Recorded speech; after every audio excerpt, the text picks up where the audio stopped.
안녕하세요, 여러분. 2025년도 제4회차 기출 인사 1급 이론 시간입니다. 여러분, 문제 풀어봐서 알겠지만 이래요. 네. 이렇게 시작을 할 수밖에 없는데 아주 여러분 지문이 어떻습니까? 와, 보면서 저도 우리 친구들 이거 읽었을까? 이런 생각도 많이 하면서 준비한 것 같습니다. 정말 이번에 모듈마다 조금 지문이 길어졌다. 조금이라고 하지 않겠습니다. 왕창 길어졌다. 이런 말표현 써도 거짓부렁이 아닌 것 같아요. 그죠? 네, 좋습니다. 저랑 같이 한번 문제를 풀면서 어떤 요점을 잡고 문제를 풀어야 하는지 설명을 좀 해보도록 할 거고요.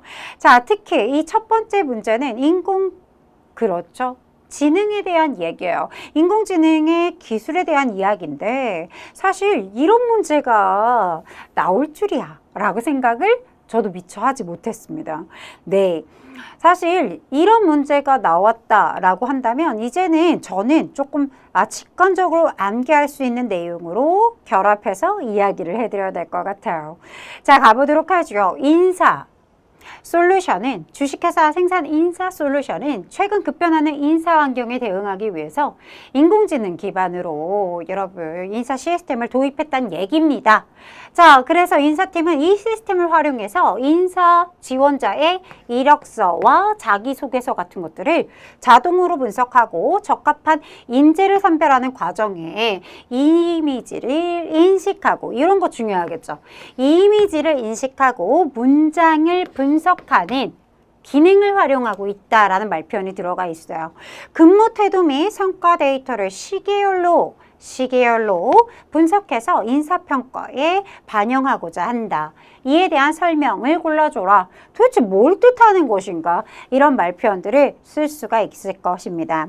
여러분, RNN 이렇게 들어가 있는데 이게 풀네임이 뭡니까? Recurrent Neural Network 얘기하는 것이죠. 그래서 여러분 이런 부분들을 가지고 이렇게 이야기가 나와져 있는데 순환신경망 이렇게 표현을 해요. 그래서 사실 공식적으로 제시된 뭐예요? 우리가 변경되는 경영혁신과 ERP의 내용 중에 담겨져 있긴 해요. 근데 아주 구체적이고 이렇게 유사한 거 골라라 이런 식으로 나와 있지는 않아요. 그래서 더욱더 공부하기가 어렵지 않았을까라고 생각도 듭니다. 그래서 제가 지금부터 조금 정리를 해드려 볼게요. 이렇게 순환신경망이라고 하는 RNN이라는 말표현 쓰고 있어요.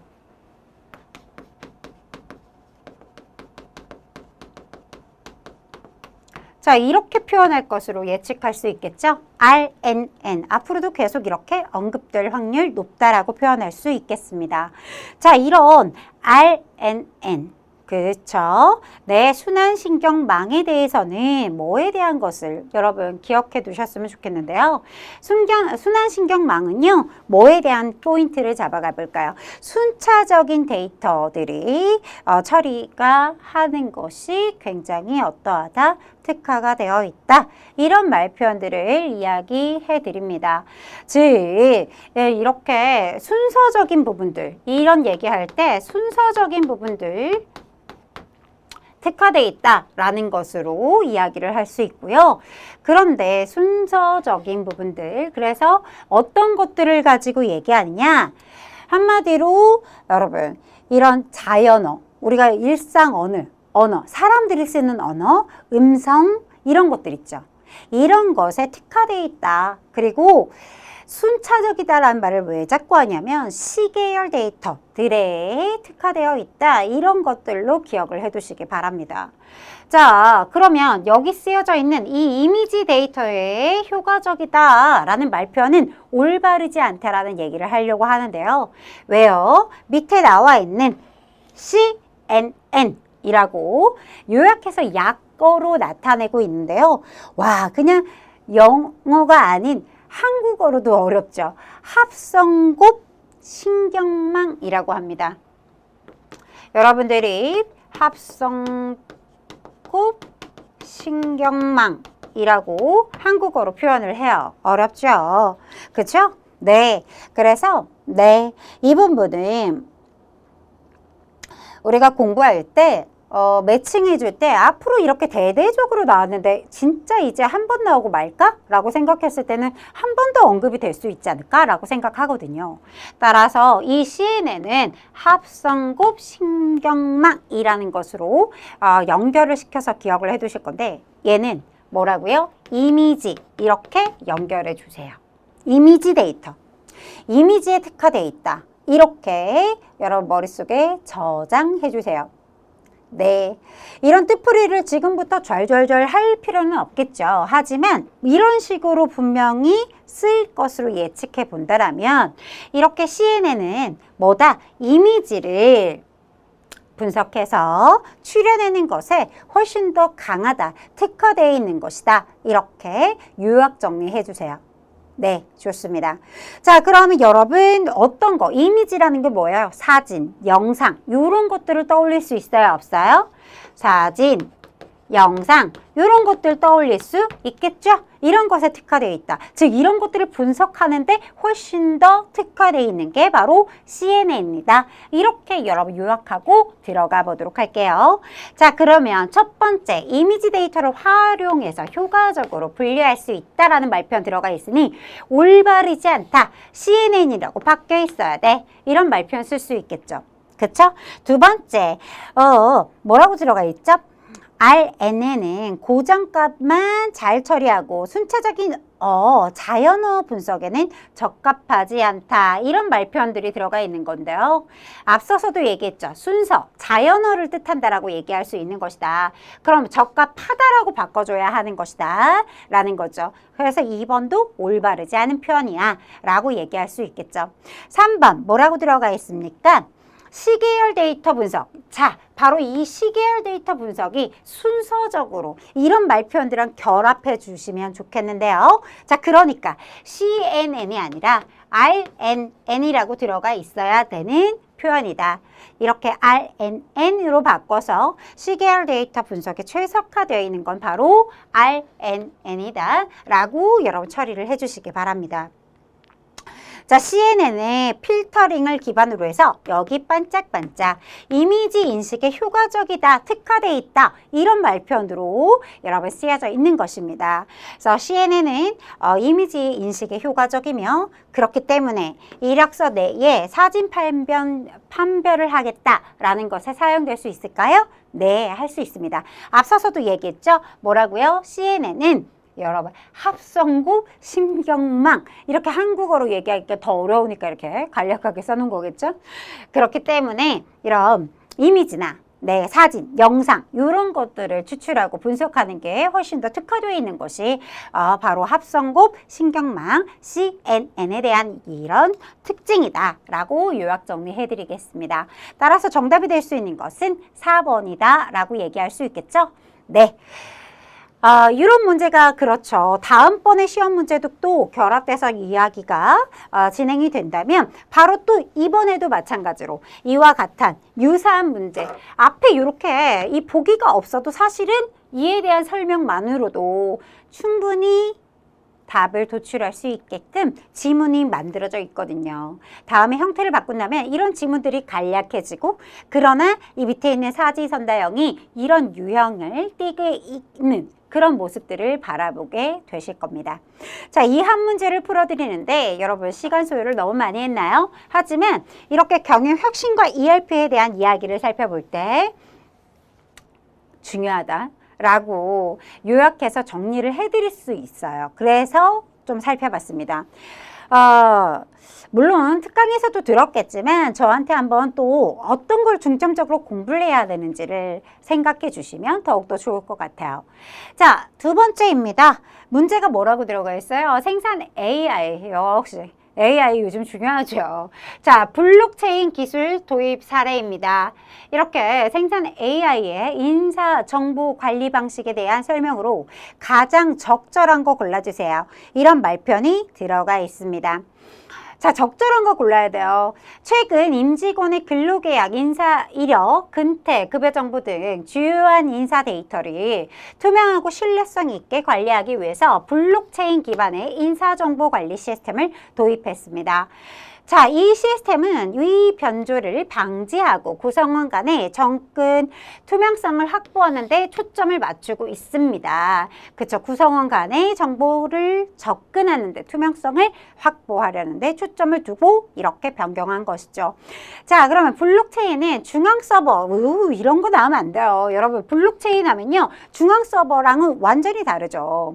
그쵸, 여러분? 탈중앙, 이런 말 표현이 올바라요. 그죠? 분산해서 저장한다, 이런 말 표현들이랑, 그죠? 블록체인 하면요, 중앙 서버가 아니라 탈중앙이라는 말 표현, 요런 것들을 기억해 줘야 되겠죠. 그쵸? 그리고 분산 저장한다라고 얘기를, 그래서 블록체인으로 만들어져 있는 것들을 우리가 좀 확인해 보고자 한다라고 할 때, 그쵸?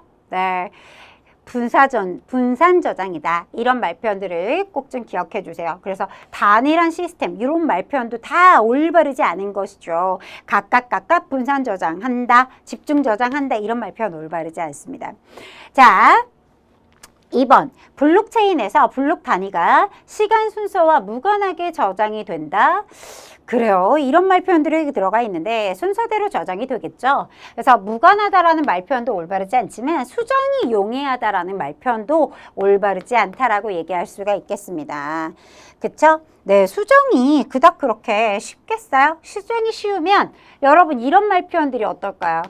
방지하는 시스템을 블록체인을 쓰고 있다라는 것이기 때문에, 그쵸? 수정이 용이할 수 없겠죠. 이런 것들을 읽었을 때 좀 결합해서 그쵸? 앞 지문과는 정말 상반된 얘기니까 올바르지 않겠지라고도 유추해서 생각해 볼 수 있는 요소이지 않을까라고 생각이 들고요.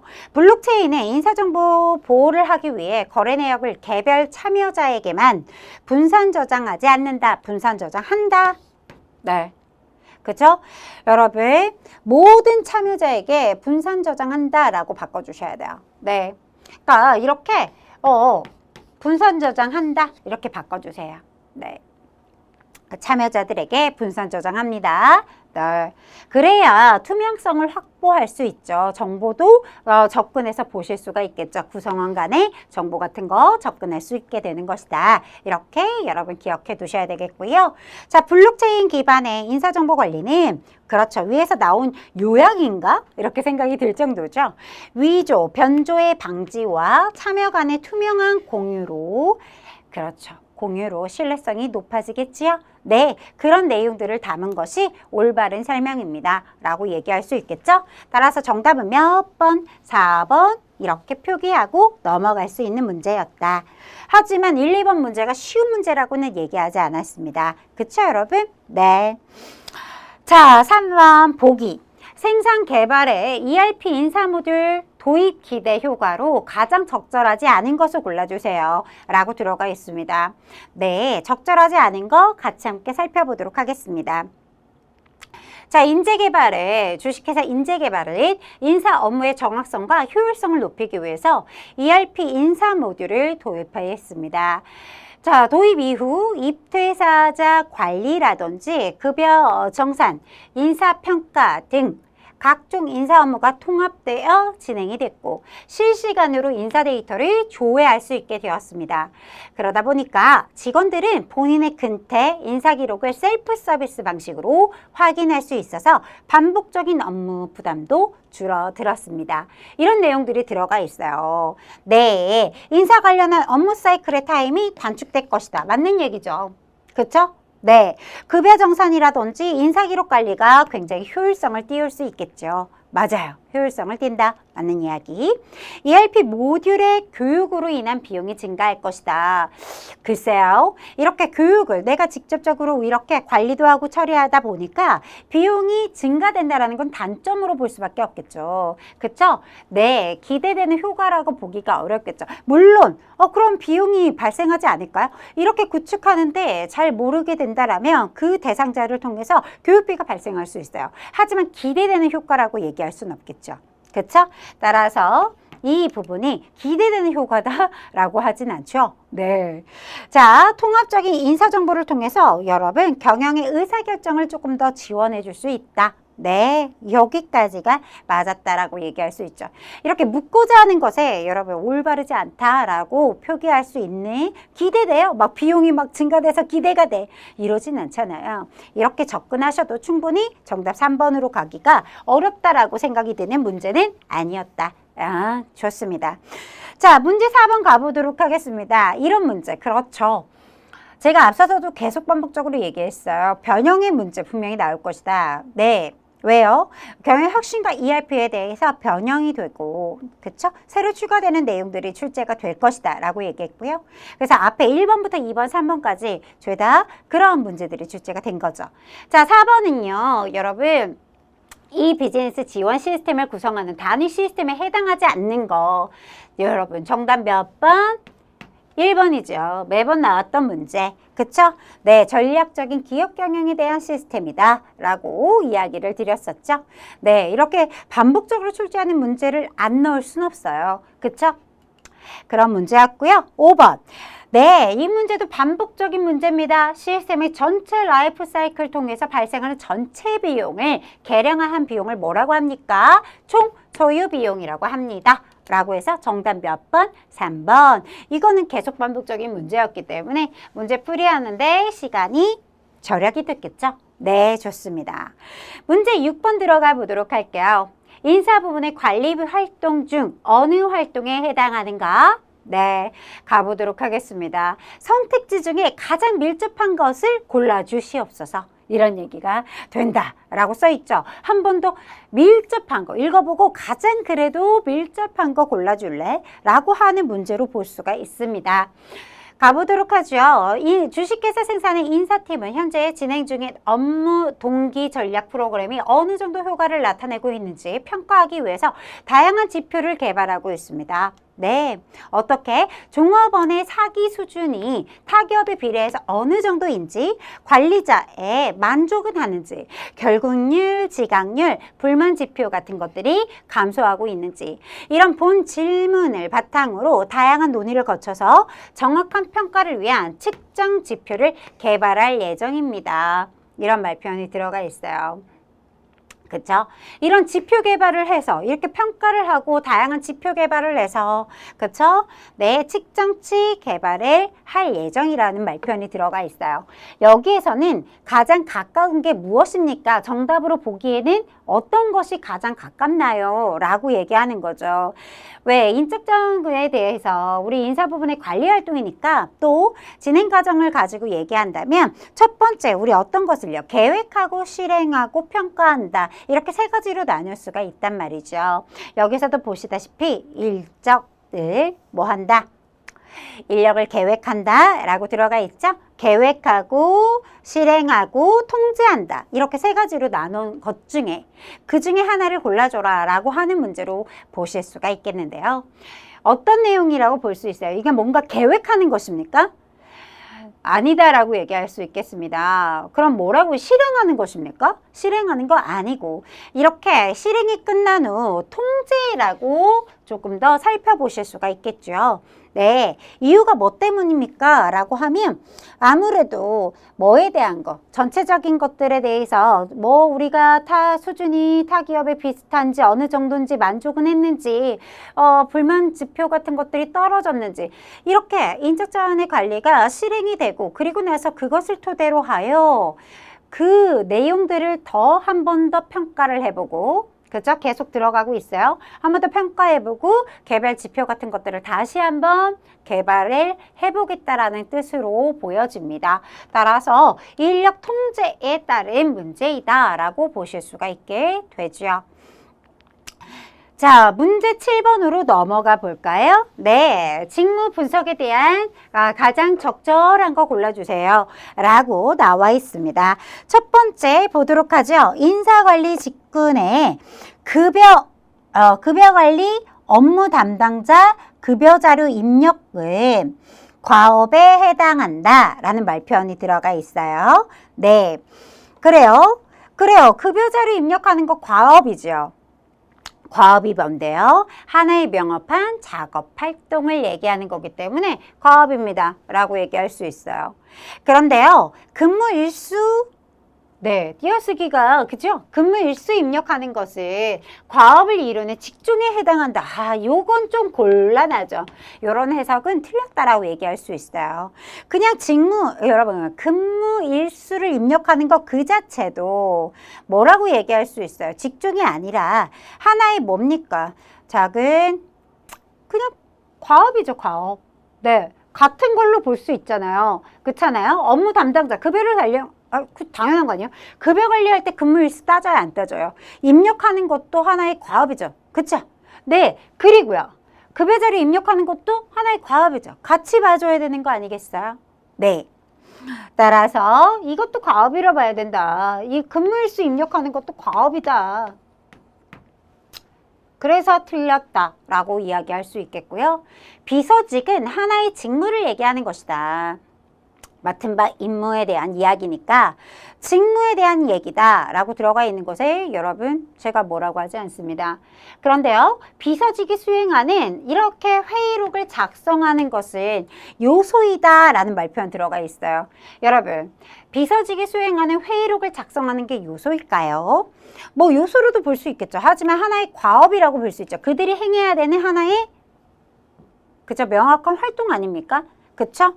그렇기 때문에 네, 뭐 요소, 과업 다 맞았다라고 얘기할 수 있어요. 그런데 여러분 이거 어때요? 이렇게 그래요. 만약에 이 친구들이 이렇게 회의록 작성하는 것을 과업이라고 봤다라면 회의록을 작성하기 위한 타이핑 같은 것들을 조금 더 회의록 작성할 때 어쩔 수 없이 우리가 써야 되잖아요. 글. 그죠? 그것은 이 과업보다 더 작은 요소로 나눌 수 있겠죠. 그죠? 이렇게 볼 수 있겠습니다. 왜냐하면 회의록 작성을 제가 과업이라고 보면 이렇게 타이핑하는 것은 회의록 작성의 안에 더 세부적인 하나의 요소라고 볼 수 있는 거죠. 이렇게 해석해 볼 수가 있겠습니다. 그쵸? 네, 좋습니다. 그래서 우리가 굳이 이렇게 나와 있다면 이것을 요소라고 보면 이것은 더 작은 행위 아니에요? 타이핑은? 네. 그렇게 우리가 인식이 돼야 안 돼요? 되잖아요. 그러니까 이것을 과업이라고 보면 타이핑이나 회의록에 대한 검토 같은 것들은 하나의 요소라고 볼 수 있겠다. 더 작은 범위니까. 이렇게 여러분 나누어서 보실 수 있겠습니다. 자, 사무직 직군의 교육훈련 담당자의 네, 직위는 자, 직위라는 것은 우리가 사실은 직위라고 하나요? 이런 것들을 직무라고 하잖아요. 뭐요? 거기 뭐 써 있어요? 교육 프로그램 일정 관리하는 거 하나의 직무죠. 맡은 바 임무. 그렇죠? 그러니까 이런 직위라고 쓰면 안 되죠. 교육 담당자가 뭐 대리다. 이러면 직위, 뭐 직급 이렇게 표현을 할 수 있겠어요. 그런데 그렇죠? 포지션이라고도 써놨는데 그쵸 여러분? 직위? 담당자의 직무는 이렇게 말 표현을 하면 조금 더 매끄러울 것이라고 얘기할 수 있겠죠. 직무는 일정 관리하고 일정 관리를 위한 강의 일정표를 작성하고 강의 스케줄을 확인하는 이런 것들입니다 라고 얘기할 수 있겠죠. 그쵸? 네. 그러니까 여러분 봐봐요. 이렇게 교육 프로그램 일정 관리하고 그쵸? 그럼 일정 관리에 속해져 있는 더 작은 단위 이런 것들을 얘기한다면 이런 것들은 하나의 과업으로 여러분 표정을 할 수가 있겠죠. 일정표를 작성한다든지 강의 스케줄을 확인한다든지 이런 것들은 하나의 과업으로 여러분 우리가 작업활동으로 보실 수가 있겠죠. 그쵸 여러분? 네. 그래요. 그래서 굳이 이렇게 구분을 시켜놓는 게 올바르지 않고 교육훈련자의 담당에 뭐요? 이런 프로그램 일정 짜는 것은 맡은 바 임무다라고 얘기할 수가 있겠죠. 네, 이런 직무다. 교육훈련의 담당하는 사람은 직무가 뭡니까? 교육훈련하는 거죠. 그러면 그와 관련된 게 뭐예요? 프로그램 일정을 짜는 것도 하나의 맡은 바 임무라고 얘기할 수가 있겠고 이런 일정 관리에 따라 붙는 일정표를 작성한다든지 이것보다 더 작은 요소예요. 따라서 과업이라는 말표현으로 표기하기가 좀 더 낫겠죠. 자, 그러면 마지막 생산 직군에 종사하는 그렇죠. 생산 직군의 조립의 공정의 작업자의 과업은 부품을 조립하는 것이며 드라이버로 나사를 조인다겠죠. 줄이는 게 아니라. 아니, 이게 시험 문제가 이렇게 나왔어요. 줄이기. 나사를 어떻게 줄이지? 어쨌든 드라이버로 이렇게 나사를 조이는 것을 얘기하는 거지 않을까요? 저는 그렇게 이해를 했으나 시험 문제에 이렇게 나와 있기 때문에 그대로 가져온 거고요. 이렇게 나사 줄이기라고 들어가 있지만 나사를 조이는 거라고 이해를 하는 게 맞겠죠. 부품의 위치를 맞추는 것과 같은 가장 단위의 이른 요소라고 얘기를 해줘야 하는 것이다. 그렇죠? 과업보다 작은 요소 이렇게 표현하고 있는 것이죠. 따라서 가장 알맞게 들어가 있는 친구는 4번이라고 얘기할 수 있겠습니다. 자, 8번 문제. 네, 이렇게 지문이 길다 보니까 제가 무슨 생각을 했냐면 이러다가는 제가 여러분 1시간이 넘어갈 것 같아서 두려워요. 벌써 여러분 아직 30 몇 문제가 남았는데 이렇게 풀이를 하고 있습니다. 자, 생산 인사팀의 회의 내용입니다. 가장 밀접한 설계 방법은 무엇인가? 라고 들어가 있습니다. 그래요. 자, 회사 입장에서 얘기하고 있어요. 김대리가. 직무 설계 방법은 작업자의 훈련에 용이하고 단순 반복적인 작업으로 대량 생산이 가능하기 때문에 높은 생산성을 달성할 수 있다라는 말표현 들어가 있습니다. 숙련공의 필요성이 적어지기 때문에 노무비가 줄어들고 작업의 관리가 용이해집니다. 그러나 박사원이 뭐라고 얘기하는지 들어볼게요. 이제 근로자 입장에서 작업의 반복으로 인해서 권태로움이 생기고 여기가 포인트가 되겠죠. 세분화된 작업으로 만족도가 떨어지게 됩니다. 계속적으로. 그쵸? 세분화된 작업을 계속 하다 보면 만족도가 떨어지죠. 내가 기계장치야? 이런 생각을 하게 될 거죠. 권태롭겠죠. 이렇게 작업 방법이나 수단을 개선을 해줘야 합니다. 네, 발휘할 기회도 상실되기 때문에 상실하게 됩니다. 그러니까 다른 방법들을 또 강구해야 되지 않을까요? 라고 얘기하고 있는 거고요. 자, 회사의 입장에서도 리스크는 존재합니다. 네. 책임 규명도 어렵고 품질 관리도 어렵습니다. 그리고 이렇게 근로자들이 만족도가 뚝뚝 떨어지면요. 결근율 같은 것들이 증가할 수밖에 없다. 그에 대한 이야기가 열거되고 있는 것입니다. 이런 내용들에 대해서 무엇을 얘기하는 것입니까? 라고 하면 조금 더 2차장에서도 뽑아올 내용이 있어요. 뭐가 있죠? 근로자 입장에서도 한 작업자가 수행하는 여러 종류의 일들을 숫자적으로 좀 줄여준다. 좀 세분화했다. 그렇죠? 그래서 이런 걸 뭐라고 얘기하는가? 네, 책임이 부담이 적어지고 정신적인 스트레스나 피로도를 줄여줍니다. 전문적인 직무 교육을 받을 필요가 없어지기 때문에 미숙련공들의 취업 기회가 확대될 수 있습니다. 이런 것들은 직무 순환이나 확대나 충실화에는 적합하지 않죠. 뭐에 대한 설명입니까? 직무 전문화에 대한 설명을 이렇게 요소를 나누어서 여기 찔끔 저기 찔끔씩 배분하고 있는 것입니다. 그죠? 직업의 만족도가 떨어질 거고요. 왜요?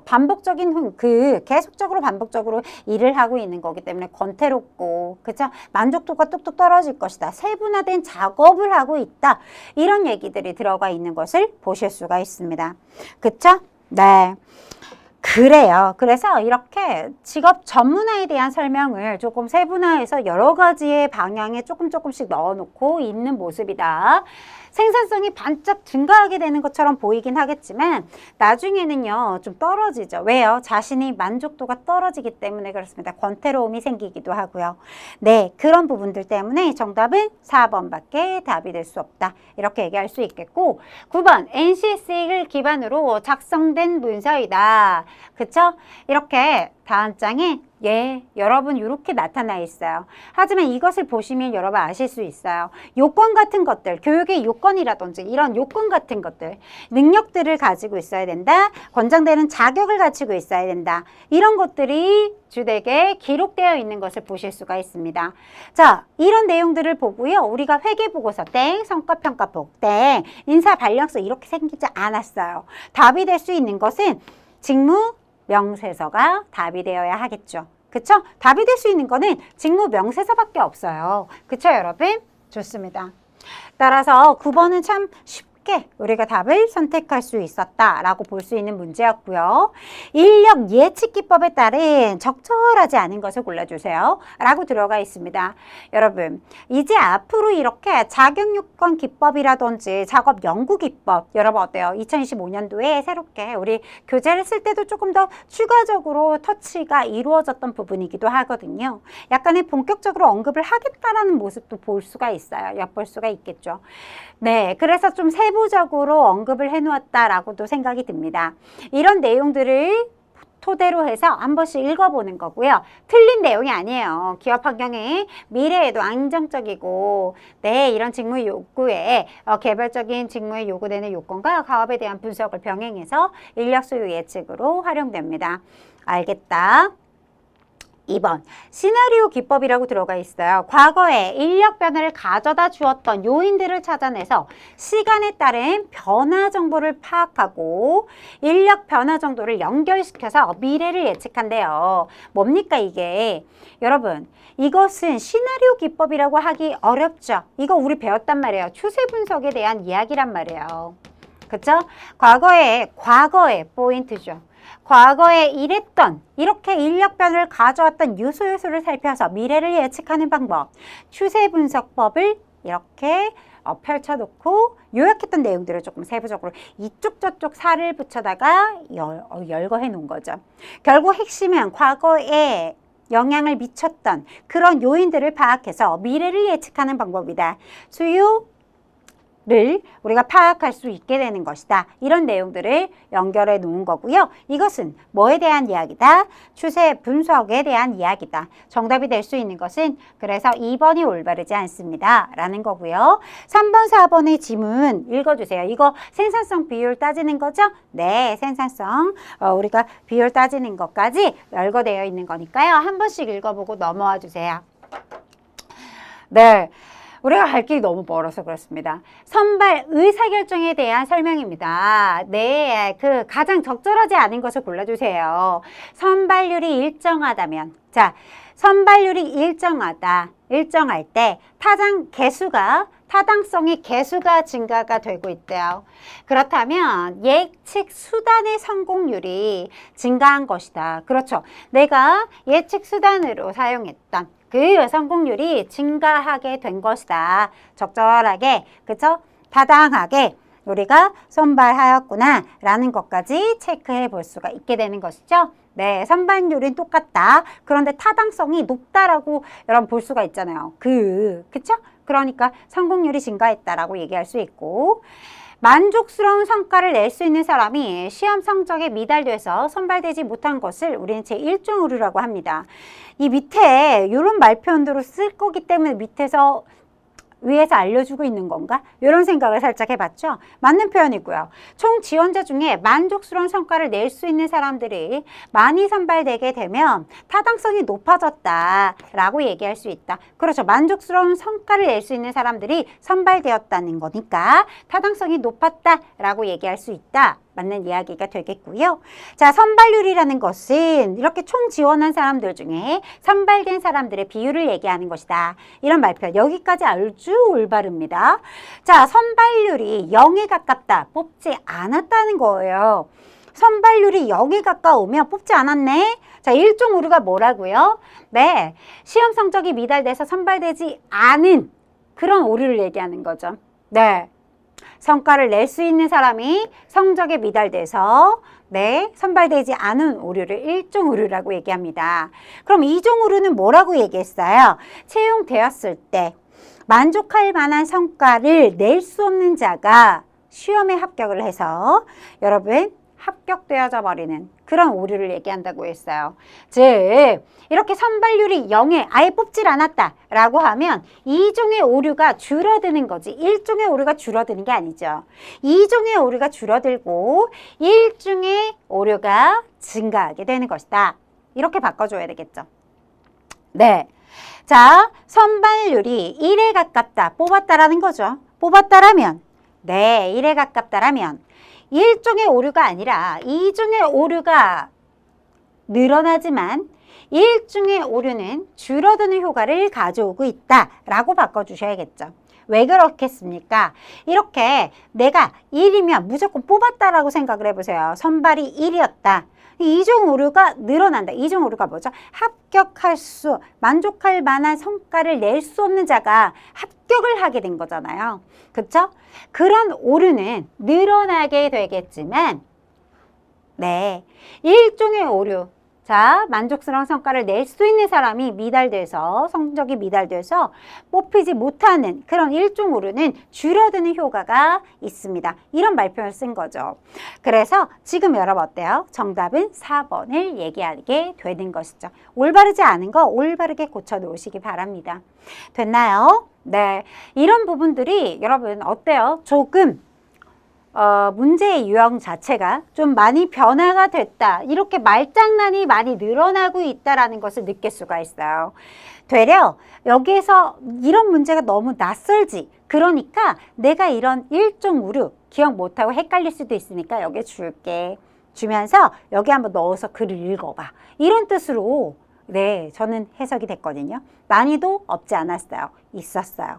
선발률이 1과 0이라는 말표현을 썼을 때부터 조금 어렵게 도달할 수도 있겠다. 이게 무슨 뜻인지 모르면 어떡하지? 라는 걱정을 좀 했거든요. 선발률이 1에 가깝다는 건 무조건 뽑겠다라는 거예요. 뽑았다. 0에 가깝다는 거 뽑지 않았다 라는 것을 기준점을 두고 이제 그 일종 오류와 이종 오류의 말을 넣어서 한번 생각을 해보세요. 훨씬 더 명확하게 나타날 것입니다. 뭐가 틀렸는지 그래서 정정해 주시고요. 네, 자 12번 문제 가보도록 하겠습니다. 12번에 여러분 이번에도 여러분 이미지가 있어요. 이 말이 진짜 많죠. 네. 근데 한번 읽어보시면 직무개발의 여러분 우리가 한번 가보도록 하죠. 직무평가 순서 및 방법에 대한 내용이다. 개별 직무에 대한 가치가 점수로 명확하게 산정되기 때문에 비교가 용이하다. 평가 요소에 대한 가중치를 설정하고 문제가 제기될 수 있으며 그렇죠. 가중치를 설정하기 때문이다. 라는 말표현 들어가 있죠. 상대적으로 비용과 시간이 많이 들어간다. 라는 얘기가 들어가 있어요. 그런데 이미지를 보면 조금 더 많이 도드라집니다. 뭐라고 들어가 있냐? 이렇게 평가 요소들이 뭐가 되어 있어요? 선정되어 있고요. 이런 평가 요소에 대한 뭐가요? 이렇게 가중치가 만들어져 있는 표를 지금 같이 보고 계십니다. 자, 이렇게 가중치를 설정하고 이런 평가 요소에 대한 점수를 부여하는 거 이런 것을 우리가 뭐라고 공부했어요? 네, 점수법이라고 공부하였습니다. 그에 대한 설명인 거예요. 그쵸, 여러분? 네. 그러니까 사실 이미지를 보고 더 빠르게 답을 산출할 수 있었던 그리고 이미지에서도 요 위에 설명 있죠. 평가 순서. 이게 아주 핵심적으로 우리가 답을 도출하는 데 있어서 큰 역할을 했다라고 이야기할 수 있겠습니다. 자, 배치관리의 원칙으로 적합하지 않은 것을 골라주세요. 라고 들어가 있어요. 너무 눈에 띄인다. 그죠, 여러분? 우리가 배치관리할 때 연공주의를 여러분 학력이나 학벌을 따지나요? 올바르지 않죠. 배치 관리할 때는 실력주의, 능력주의 이런 것들이 들어가 있어야 되겠죠. 올바르지 않습니다. 정답은 1번입니다. 라고 체크하고 넘어갈 수 있는 그런 간단한 문제입니다. 여러분 조금 새로운 문제들을 깊이 있게 풀어주다 보니까 이렇게 좀 간략한 문제들은 조금 빠르게 풀어 나가보도록 하겠습니다. 자, 14번 들어가 보도록 할게요. 네, 뭐라고 들어가 있는가? 여러분, 조직 내부에 인력이 부족하거나 전문성이 부족할 때 특정 업무를 외부에, 여러분, 외부 전문기관에 위탁해서 이런 걸 뭐라 그래요? 아웃소싱이라고 하죠. 그쵸? 여기에서 왜 아웃소싱으로 바로 연결할 수 있었는가? 자, 여기에서 뒷받쳐지는 것 좀 봐주세요. 외부에 위탁한다라는 말표현이 몇 번이나 나오고 있어요? 되게 많이 나오고 있죠? 네, 이런 내용들을 봤을 때 떠오르는 네 글자 아웃소싱 써줄 수 있어요? 없어요? 있죠. 좋습니다. 어려운 문제라고는 보여지지 않았고요. 이 문제는 그래서 우리 친구들이 다 받아들이고 공부하는데 어렵지 않았을 거라 생각합니다. 자, 15번. 자, 요거 보기는 무엇에 대한 설명인지 맞춰보아라 라고 들어가 있습니다. 가장 단순한 방법입니다. 근로자가 자신의 장단점과 성과, 잠재적인 요인의 향상을 위한 재원을 사실적으로 서술한다. 간편하지만 비교가 어렵고 평가 결과가 상이할 수 있습니다. 자, 여기에서 핵심적이죠. 자기국가 방법으로서 자기평가는 굉장히 자유롭게 기술할 수 있습니다. 정답이 될 수 있는 게 몇 번인가요? 라고 하면 그렇죠. 자유기술법. 여러분 어때요? 우리가 시선을 두었던 친구의 그 옆에 있는 친구들이 시험 문제로 많이 출제가 될 것이다 라고 예측한 바가 있었는데요. 여러분 어떻죠? 진짜로 그러하죠? 그리고 여러분 우리가 한 번만 읽어봤었다라고 하더라도 이런 말표현, 그쵸? 굉장히 자신이 서술한다라는 말표현, 이런 것들을 봤을 때 어렵지 않게 처리가 가능한 문제였을 거예요. 자, 16번 교육훈련에 대한 적절한 설명으로 적절하지 않은 거, 적절한 설명으로 적절하지 않은 거 골라달래요. 액션 러닝, 현장 경험을 중시하는 경험 위주의 교육훈련이다. 그렇죠? 액션 하면서 배운다, 이런 뜻을 가지고 있었죠. 그러면서 이렇게 경영 현장에서 성과와 직결되는 이슈 같은 것들을 해결해 나가면서 그러면서 학습해 나가는 액션 러닝 맞는 얘기고요. 교육훈련의 프로세스는 크게 뭐라고 들어가 있죠? 필요성 분석. 그렇죠. 먼저 필요성을 인지하는 게 굉장히 중요해요. 그래서 수요 조사를 하고요. 계획을 설계하고 실시하고 평가 과정 같은 것들을 거치게 됩니다. 자, 그 다음에요. 여러분 뭐 얘기하는 거예요? 이렇게 직장 내 훈련을 얘기하는 거죠. 이렇게. 뭐라고 줬습니까? On the job training이라고 들어가 있습니다.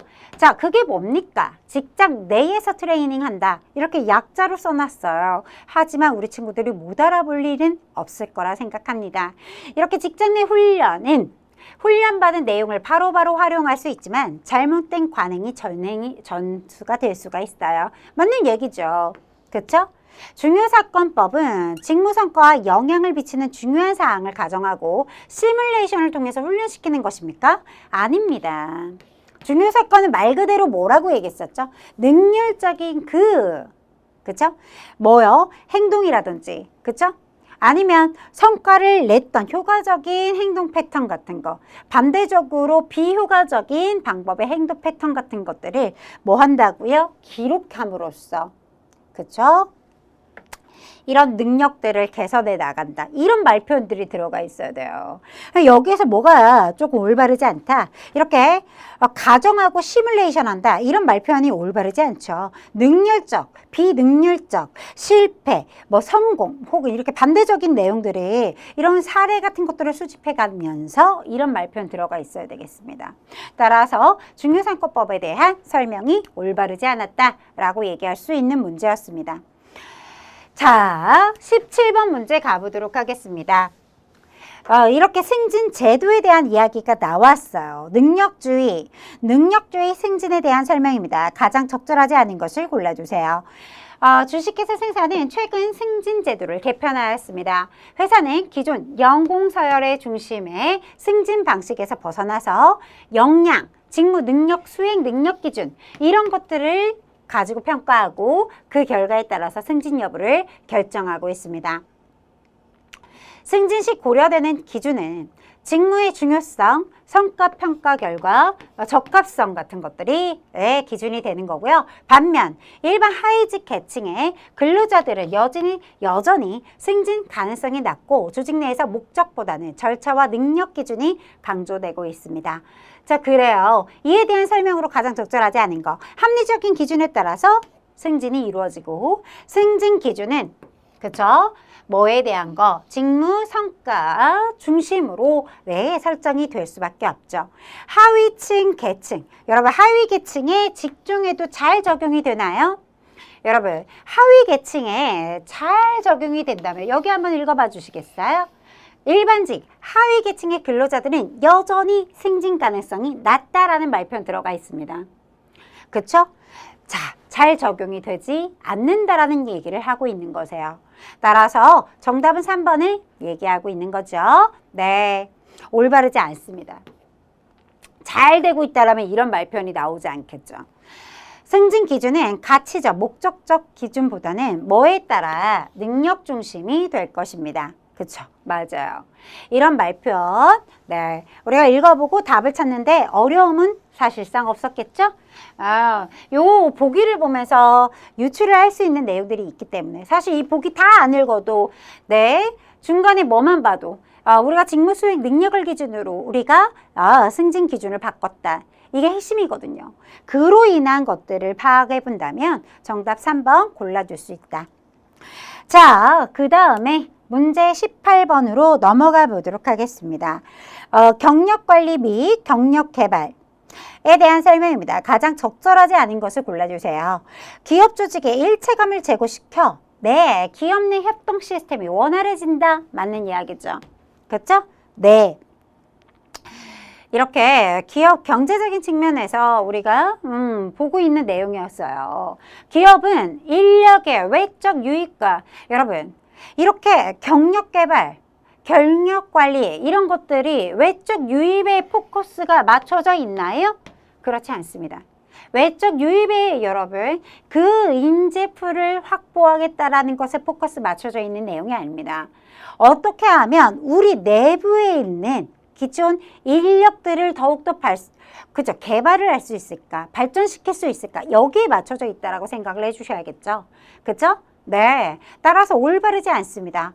이렇게 표기할 수 있겠죠? 네.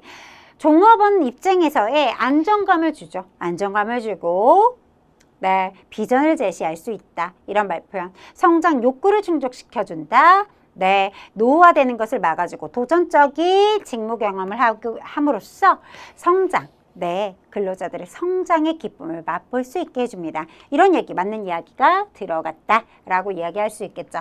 표현이 약간 다르지만 결국은 여러분 어떻습니까?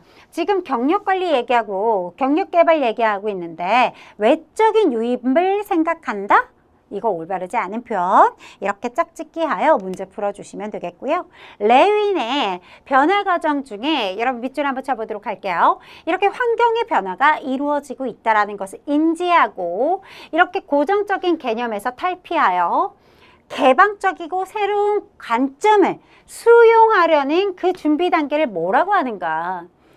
네, 뭐라고 하죠? 해빙이라고 합니다. 그래서 아주 오랜만에 또 한 번 시험 문제로 출제가 되었네요. 이런 생각을 해봤죠? 여러분, 그쵸? 맞아요. 우리가 공부할 때 이렇게 변화 3단계, 해빙, 변화 단계, 그 다음 재동결 단계 이 세 가지에 대한 이야기는 그래도 중요성이 있습니다. 시험에 나왔던 적이 있어요. 그렇기 때문에 중요합니다. 라는 언급을 드렸듯이 이런 문제로 다시 한번 잊을 때쯤 되니까 또 한 번 언급이 되고 있는 모습이죠. 한 번 더 중시하면서 읽어주셨으면 좋겠고 기억해 두셨으면 좋겠습니다. 자, 20번 교육훈련 방법을 한글로 여러분 뭐 하래요? 기입하래요. 읽어봐야 되는데요. 읽어보도록 하겠습니다. 자, 관리자를 대상으로 네 하고 있고요. 직무 지식을 획득하기 위한 교육 기법 중에 하나입니다. 특정 부서의 직속 상사 밑에 그 자리를 이어받을 거래요. 계승할 예정이 있는 자가 그 일을 하면서 그 공백을 채우려고 하는 거죠. 사실은. 네, 이렇게 일을 하면서 그 상사로부터 업무에 대한 자세한 내용을 교육받는 제도다. 라는 거 읽어줬을 때 우리는 느낄 수 있었어요. 그쵸? 이 사람이 나갈 거라면, 그쵸? 직속 상사가 없다라면 그것을 대신해서 메꿔줄, 그렇죠? 그런 교육훈련 방법을 선택하고 있는 것이라는 걸 여기에서 풍기고 있습니다. 그럼 이것은 무엇입니까? 라고 하면 이것이 바로 우리는 대역법입니다. 라고 여러분 이야기할 수 있겠죠? 네. 앞에서 언급했다라는 거죠. 관리자층이라는 말표현도 들어갔고, 그리고 이렇게 어떤 특정한 그 자리가 공석이 됐을 때를 대비하기 위해 훈련하는 것이다. 그것을 풀어서 설명했을 뿐이다. 이렇게 볼 수 있겠죠. 좋습니다. 따라서 상사로부터 업무에 대한 모든 내용들을 공부하고 있다라는 거, 직속 상사, 그렇죠? 그 밑에서 다 이제 승계하고 있다, 자세한 내용을 교육받고 있다, 이런 것들을 봤을 때 대역법에 대한 설명이다라고 우리가 생각해 볼 수 있겠죠. 자, 보기에서 김대리가 인식하는 임금의 의미로 가장 적절한 거 골라줘라. 그럼 보기가 굉장히 중요하다라는 거세요. 읽어보도록 하죠. 김대리는 최근 직무 재조정으로 인해 임금의 변화가 생기자 큰 혼란을 겪고 있습니다. 임금은 단순히 생계를 위한 수단만이 아니다. 그러니까 생계입니다. 이렇게 생각하지 않는다라는 거죠. 단순히 그것만이 아니다. 내가 조직에서 어느 정도 인정받고 있고 어떤 위치에 있는지를 보여주는 지표다. 이게 핵심이죠. 이게 핵심이에요. 그쵸? 여기가 읽었으면 끝인 거예요. 이 사람이 생각하는 김대리가 인식하는 임금의 의미가 바로 이것입니다. 내가 조직에서 어느 정도 인정받고 내 위치가 어디야 라는 것을 나타내는 것이다. 네. 따라서 기업의 비용? 아니죠. 생산성 향상? 아니죠. 경쟁력? 아니다. 그럼 뭐냐? 내 지위다. 신분 및 지위를 상징한다라고 보기 때문에 혼란스럽다라고 얘기하는 것입니다. 따라서 정답이 몇 번이죠? 4번입니다. 라고 얘기할 수 있겠죠? 좋습니다. 자, 문제 22번으로 넘어가 볼게요. 네. 여러분, 통상임금과 평균임금에 대한 이야기고요. 1번 읽어보시면 평균임금에 대한 이야기 맞습니다. 자, 통상임금, 일률적이고 정기적으로 여러분 지급되고 있는 이거 맞아떨어지죠? 네. 자, 그럴싸해요. 여러분, 근데 우리는 눈을 땡그랗게 떠야 돼요. 가볼게요. 퇴직금, 휴업수당, 재해보상금, 구직급여까지만 있으면 그냥 넘길 것 같아요. 그렇죠? 네. 이것들은 평균임금입니다. 라고 할 수 있으니까요. 하지만 여기 하나 이렇게 스리슬쩍 들어가 있다 보니 여러분 어떻습니까? 얘는 아니잖아 라고 딱 얘기해 주셔야겠죠. 육아휴직급여는 여러분 뭐예요? 평균임금이 아니라 통상임금이죠. 통상임금을 기준으로다가 라는 말표현 써주셔야겠죠. 네. 따라서 정답은 3번에 있습니다. 그렇죠? 네. 맞아요. 육아휴직은 제가 책에도 기록했듯이 수정을 해서 넣어드렸던 내용이고요. 이 부분이 개정이 된 부분이기 때문에 매우 중요도를 가지고 있습니다. 라고도 얘기했고, 그런데 1급에서 약간 여러분 이제 아마 수정돼서 재판이 찍혀져 있을 것 같은데, 제 2세판이 찍혀져 있을 것 같지만 이 부분이 안타깝다 막 이러면서 얘기했었고요. 우리 2급자들은 또 제대로 보고 계실 겁니다. 그래서 통상임금 제대로 체크되어 있는 거 표에서 또 살펴보실 수가 있겠죠. 자, 좋습니다. 정답은 3번이다 라고 이야기를 드렸고요. 네, 요거 4번 다 맞아떨어지는 이야기 들어가 있죠. 여기에서 또 짚고 넘어가자면 연차 유급휴가 수당을 절대 안 얘기할 수가 없죠. 연차 유급휴가 수당은 통상임금도 적용이 가능하고 평균임금도 적용 가능하다는 점. 그러니까 문제되지 않고요. 이 친구들만 잘 매칭이 되어 있는지 확인을 해보면 맞아떨어졌어 라고 이야기할 수 있는 내용이다. 자, 문제 23번입니다. 네, 제가 시간이 부족할 것 같아요. 자, 사업부별 적용해야 되는 성과급제로 가장 적절하게 짝지어진 것을 골라주세요. 라고 들어가 있습니다. 자, 저도요, 약간 이렇게 특이점이 좀 대놓고 설명하진 않은 것 같은 그런 지문도 보여요. 하지만 우리가 최선을 다해서 답을 한번 유추해 보도록 하겠습니다. A사업부는요, 제품 단위당 표준 시간 대비 실제 작업 시간을 기준으로 하여 절약한 시간만큼의 성과금을 여러분 몇 대면 여러분 50%씩 나눠 갖는 제도 인프로 쉐어에 대한 이야기입니다. 그쵸? 그럼 답이 될 수 있는 게 2번과 4번이 이제 대기가 되죠. 네. B는요, 자발적으로 생산성의 개선 제한을 내고 이를 통해서 절감된 비용을 성과보름으로 지급한다. 그래요. 그런데 오케이. 그렇지만 조금 더 생각을 해볼 여지가 있기 때문에 자, C부터 읽어보도록 할게요. 매출에서 외부 비용, 이런 원재료 외주비 같은 것들을 제외한 밑줄, 부가가치 수준을 기준으로 하여 성과급을 지급하고 있습니다. 이런 것들은 뭐라 그래요? 우리 락커플랜이라고 하죠? 네, 따라서 이렇게 C의 락커 플랜, A의 인프로쉐어에 대한 이야기가 열거되어 있으니까 명확하게 정답 2번입니다 라고 표현할 수 있어요. 물론 이렇게 제안을 냈다 이런 부분들을 보면서 스켈론 플랜이라는 것을 좀 생각해주면 어떻냐. 이렇게 근로자들이 제안하고 평가하고 참여의식을 높여가면서 위원회 제도 같은 것들을 활용하는 그것이 바로 스켈론 플랜이니까 그런 것을 은연중에 드러내지 않았겠느냐라는 건 출제 의도에 빗대어서 제가 이야기를 드리는 거고요. 아마 수험자 입장으로 문제 풀이할 때는 저처럼 풀이를 하지 않았을까라고 생각이 됩니다. 명확하고 또렷하게 나타낼 수 있는 것들의 답을 선택해서 정답 2번을 추론하는 것이 훨씬 더 아주 효과적이고 헷갈리지 않는 방법이라고 이야기 드리고 싶어요. 자, 24번 가보도록 하겠습니다. 소득을 지급하는 자가 이런 부분들이죠. 이런 부분들이 우리가 시간을 좀 간략하게 써보도록 할게요. 소득을 지급하는 자가 지급받는 자의 조세를 징수해서 국가나 지방자치단체에 납부하는 것을 뭐라고 합니까? 우리 원천징수 제도라고 하죠. 정답이 될 수 있는 건 몇 번? 4번 이렇게 얘기하고 넘어가 보도록 하겠습니다. 너무 쉬운 문제니까요. 네, 어렵지 않게 도달했겠죠? 네. 25번 문제 가보도록 하겠습니다. 주식회사 생산의 복리후생에 대한 이야기입니다. 주식회사 생산의 복리후생 종류로 가장 적합한 거 골라줘라 라고 들어가 있습니다. 저는 이런 부분들을 밑주시고 싶습니다. 생산직의 주식회사 생산은 직원들이 선택할 수 있는 프로그램들입니다. 누가 선택한다고요?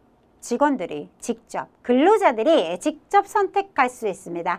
차려놨어요. 어떻게? 여러 가지 방면으로 휴가, 보험, 세무상담, 기타 법률상담, 재산 형성이라든지 이런 것들을 이렇게 열거해놨습니다. 누가 선택한다? 직원들의 선택을 통해서 이렇게 복리후생을 제공하겠습니다. 라고 만들어 놓은 거 여러분들이 선택해 보세요. 이런 걸 뭐라고 하죠? 카페테리아. 카페테리아형 복리후생이라고 이야기 답 도출 가능하죠. 그쵸? 네. 시간이 넉넉했으면 이 친구들이 다 언급을 했겠지만 여러분 그런 시간이 조금 부족해서요. 바로 26번으로 넘어가 보도록 할게요. 앞에서 설명하는 우리가 보기에서 설명하고 있는 용어를 한글로 입력하시라. 이런 말표현 들어가 있어요. 근로자의 근로의사가 있습니다. 능력도 있습니다. 그럼에도 불구하고 취업하지 못한 상태에 있어서 이런 피보험자의 생활에 필요한 급여를 실시하여 네, 이렇게 생활에 필요한 급여를 준대요. 실업하고 있는 거죠. 취업하지 못했어요. 이런 걸 뭐라고 하죠? 실업급여라고 하죠. 실업급여. 그쵸? 네, 좋습니다. 간략하게 우리가 답을 찾아갈 수 있는 문제로서 우리가 활용해 볼 수 있겠죠? 네, 그들의 생활이 잘 이루어지지 못하면 안 되잖아요. 그래서 조금 더 생활의 안정과 구직의 촉진 활동 들어가 있는 거 핵심이죠. 그렇죠? 그래서 실업급여라는 말표현으로 매칭 가능할 것이고요. 여러분 이건 어때요? 네, 근로자의 업무상 재해를 신속하고 공정하게 이 말 보자마자 보상합니다. 이런 말표현 보자마자 저는 뭐를 떠올릴게요? 줄여서 얘기하면 산재보험. 그렇죠? 길게 풀네임으로 얘기하면 산업재해 보상보험에 대해서 이야기하고 있는 것이다 라는 것이죠. 네, 좋습니다. 여러분 산재보험이라고 썼는데 어떻게 해요? 그것도 맞게 해주죠? 네, 그래서 산업재해 보상보험 이게 풀네임이에요. 네, 그래서 이렇게 여러분 요 답이 어렵진 않았을 거라고 생각합니다. 그래요? 손쉽게 답을 선택했겠죠? 네, 입력 잘 하셨을 거라 생각하고요. 28번 넘어가 봐도 되겠죠? 근로기준법은 노동할 수 있는 대한민국 누구나 연령, 성별 차이 두지 않는다. 올바르지 않습니다. 차이 둡니다. 미성년자라든지, 그죠? 또 임산부라든지 이런 사람들에게는 여러분 어떻게 합니까? 연장 근로 안 된다. 그쵸? 네, 그리고요. 미성년자들한테는 어떻게 해요? 하루에 7시간, 일주일에 35시간 이렇게 제한 두고 있습니다. 따라서 1번 설명 올바르지 않습니다. 그쵸? 2번 휴게 시간을 제외하고 일일 8시간, 일주일에 40시간을 초과할 수 없다. 그러나 당사자 간의 합의를 통해서 일주일에 12시간 추가죠. 그쵸? 그래서 우리는 52시간이라는 말표현을 되게 많이 듣고 있는 거예요. 네. 사용자는 야간 근무 진행 시 여러분 100분의 50%죠. 100분의 50을 지급해야 되고 야간 근무 시간이 여러분 12시부터 다음날 6시까지인가요? 네, 슬프네요. 네, 올바르지 않습니다. 네, 오후 몇 시? 10시. 10시부터 다음날 6시까지의 그 근로를 우린 야간 근무라고 합니다. 여러분 공부하셨던 내용이죠? 네. 제일 올바른 거 여기 있네요. 8시간을 초과했다라면 100분의 100이 되겠고 8시간 이내에 휴일 근로를 진행했다면 50%를 가산해서 지급합니다. 아주 예쁘게 잘 적혀 있네요. 그쵸? 그래서 우리가 이런 거 되게 많이 막 바꿔서 내기 때문에 우리 눈 땡그랗게 뜨고 공부했던 그런 내용이기도 하죠. 네, 좋습니다. 자, 29번의 문제예요. 와우, 이건 뭐야? 라고 하실 것 같습니다. 여러분, 이게 꽉 채워졌어요. 그렇다고 여러분 막 한 3-4장으로 나타낼 수는 없는 내용이어서 여러분 지금 우리 시험지에 있는 문제 똑같이 가져온 거니까요. 시험지 보면서 읽어가면서 가보도록 하겠습니다.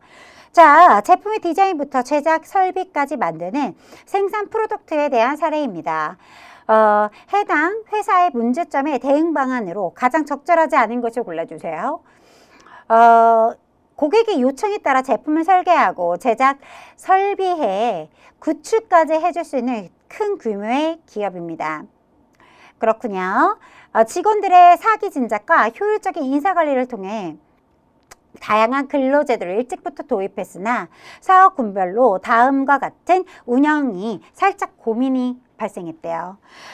디자인 직후는 완성된 프로토타입을 직접 확인 후 대면 회의가 필수적이나 근무 시간을 자유롭게 조정할 수 있는 선택 근로시간제를 도입 후 그 회의 일정 조율과 커뮤니케이션에 차질이 생기면서 업무 리드타임이 증가하였습니다. 자, 맞춤형 제작 설비에 대한 수요가 증가함에 따라 야간 근무, 주말 근무가 불가피해졌으며 이로 인해서 52시간 시간제가 준수가 어려운 상황에 직면하고 있습니다. 다음 디자인 업무는 안정적인 수요를 유지하고 있으며 설비 제작 수요는 지속적으로 증가하고 있어서 전체적으로 사업의 안정성이 견고한 편입니다. 이런 발표, 박사원, 디장군의 직구는 직원들의 협의를 통해 의무적으로 근무해야 되는 회의 시간을 설정해서 선택적인 근로시간제를 유지하는 방안을 고려합시다. 맞는 얘기죠. 자, 이대리, 설비 직군의 업무량이 많아지는 주요 시기에 3개월 단위 이내에 탄력적인 근로시간제를 도입하자. 이런 말표현 들어가 있는 거죠. 네, 맞는 이야기가 되겠습니다. 김 팀장, 설비 직군의 경우 지속적으로 증가하는 수요를 탄력적으로 대응하기 위해 이 말은 그냥 읽어도 틀려요. 보세요. 김 팀장이 얘기하는 거. 이렇게 지속적으로 증가하는 수요에 탄력적으로 대응하기 위해서 상시, 여러분 과로사, 상시 연장 근로를 허용하라. 과로사. 그리고 야간 근로까지 포함해서 여러분 자율에 맡기자. 아주 틀린 말 하고 있습니다. 여러분 법에 접촉됩니다. 그죠? 근로기준법에도 접촉이 돼요. 이런 식으로 하면 과로사 크게 써드릴게요. 올바르지 않죠? 읽자마자 답이 나왔을 거라 생각합니다. 그쵸? 이렇게 긴 지문 때문에 시간 소요가 많이 들었겠지만 답을 선택하는 데 있어서는 어려움이 없었다라고 생각이 듭니다. 따라서 정답 3번 체크하고 넘어가 보도록 할게요. 자, 30번. 요거 여러분 어떻습니까? 이렇게 시간 부족할 수 있었다라는 거를 예측을 한 것과 같은 그런 느낌이 있어요. 이윤창가입니다. 이윤창가해요. 그렇죠? 성과창가, 이유창가라고 들어가 있습니다. 이걸로만 구성이 되어 있는 게 뭡니까? 이렇게 스켈론 플랜, 라커 플랜으로 나뉘어져 있는 정답 1번에 대해서 이야기하고 있는 것이죠. 종합원 지주대도와 여러분 스톡 옵션은 뭐에 대한 얘기였어요? 자본 참가에 대한 이야기라는 거 절대 잊어버리면 아니 되겠죠? 네, 구분 지어 주셔야 돼요. 네, 그래요. 의사결정은 여기에 써있죠? 노사 공동결정, 그 다음 노사협의제도 이렇게 두 가지를 우리는 뭐라고 하죠? 의사결정 첨가다라고 하는 것을 잊어버리지 않으셔야 될 것 같고요. 단체 교섭 및 단체 협약에 대한 설명입니다. 가장 적절하지 않은 것을 골라주세요. 라고 들어가 있습니다. 자, 단체 교섭은 노동조합과 사용자가 임금, 근로, 복지에 대한 협상을 하는 활동이다. 맞는 이야기. 단체 교섭은 일반적으로 교섭 준비, 예비 교섭, 본 교섭, 마무리 교섭, 교섭의 평가 순으로 진행이 된다. 맞는 이야기가 계속되고 있죠. 동그라미 3번 단체 협약이라는 것은 교섭의 결과를 바탕으로 하여 서면으로 체결한 계약으로 법적 효력을 가지고 있는 문서입니다. 맞는 이야기. 단체 협약을 체결하지 못할 경우 네, 여러분 요거 맞아요? 사용자는 파업, 태업, 보이콧입니까? 아니죠.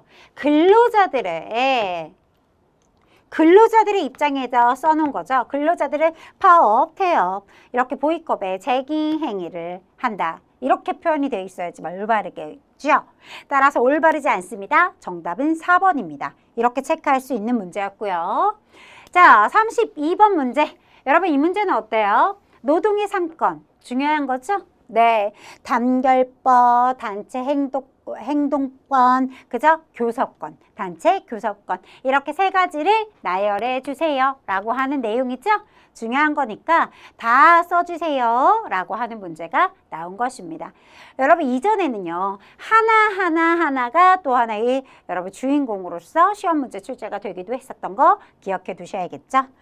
자, 드디어 이제 마지막 문제입니다. 시간이 많이 지체가 됐는데 그래도 끝까지 풀어보도록 하겠습니다. 근무 유형을 한번 써주세요. 라고 들어가 있습니다. 너무 쉽죠? 사실 주관식의 문제가 그닥 그렇게 크게 어려운 문제가 출제되진 않아서 휴 다행이다. 읽어보는 문제도 되게 길었는데 이렇게 주관식 문제도 너무 어려우면 화가 많이 날 것 같았을 것 같아요. 그런데 이런 부분들이 조금 보완이 되네요.